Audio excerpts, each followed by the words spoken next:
We now know that an American accused of shooting and killing 2 Pakistanis last month is not an embassy employee, as the embassy had originally indicated. He is a CIA contractor. The CIA director, the head of the Joint Chiefs, and even the president himself are calling for Raymond Davis's release. But inside Pakistan, there's a growing call for the government to stand up to the U.S. and put Davis on trial. Mark Mazzetti wrote about it in the New York Times. He joins us now. And Mark, you seem to know this information a while ago, but the government put some pressure on the New York Times and asked you not to release this information about Raymond Davis. Walk us through everything we know.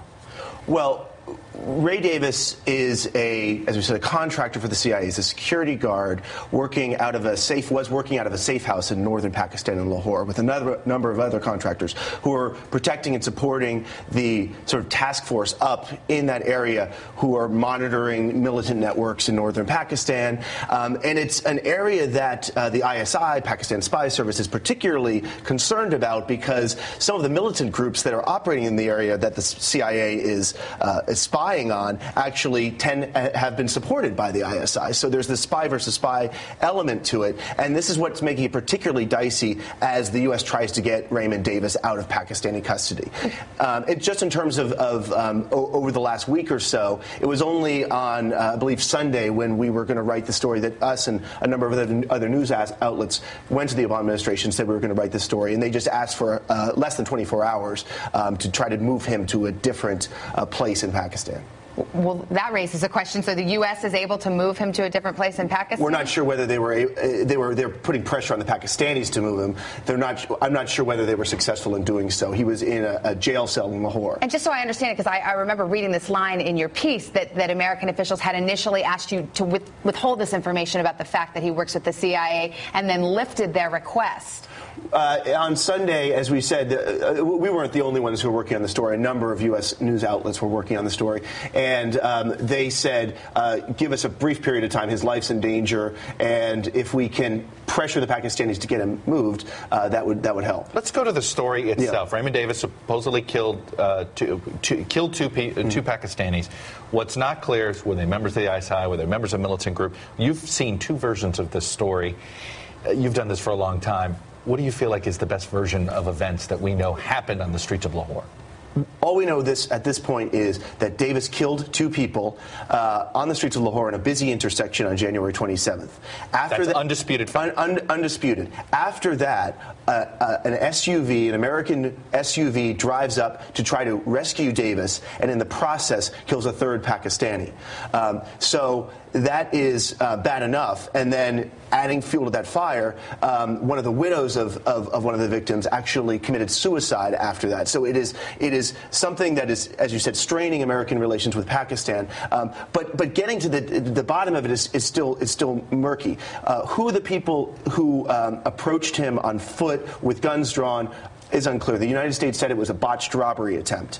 There have been other indications that they may have been working with Pakistani spies. We don't know that. It's still unclear. The U.S. disputes that. So we're still trying to get to the bottom of exactly what happened, whether Davis had been tailed by these people for some time, whether he felt harassed, or whether it really was just a random incident. It's interesting because I know when I first focused in on the story and read about what Davis was doing, a former special ops guy, he had on him, a Glock and a telescope. I got to say the first thing I thought was CIA. Isn't the point that the ISI knows that the CIA is there?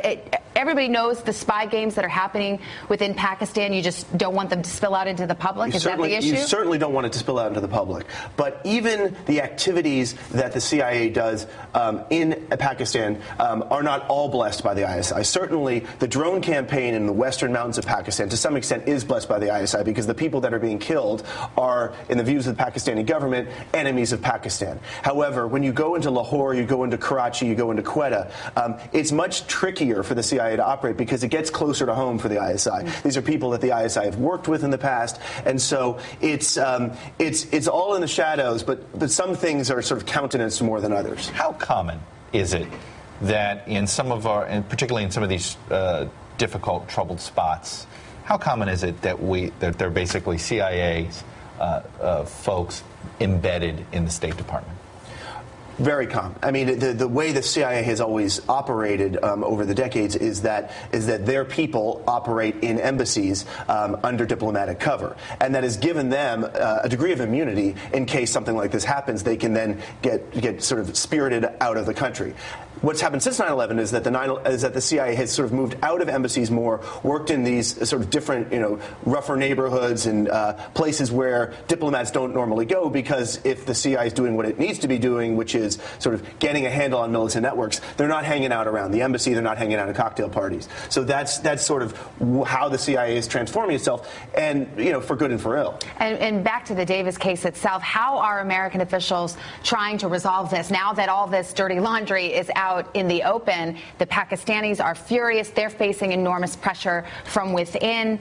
How does this get resolved? If it was only the decision of Pakistan's president, Zardari, he probably would be out already. If it was only the decision of the military, he'd probably be out. I mean, they'd put up a fight, but there's a close relationship with the military. They understand how these spy games go on. But it's in the middle of Pakistani politics, where in the north, the opposition to President Zardari is very anti-American, and they're sort of feeding the fire here. And the courts are anti-American, and they're sort of proceeding with murder charges. So Raymond Davis is in the middle of this sort of fury that's out of the hands of, to a large extent, out of the hands of the U.S. government. Rich, has your reporting indicated that anybody from the U.S. has talked to Raymond Davis or has any awareness of his condition, how he is? I think that they have some degree of awareness of where he's being held and the conditions he's being held in.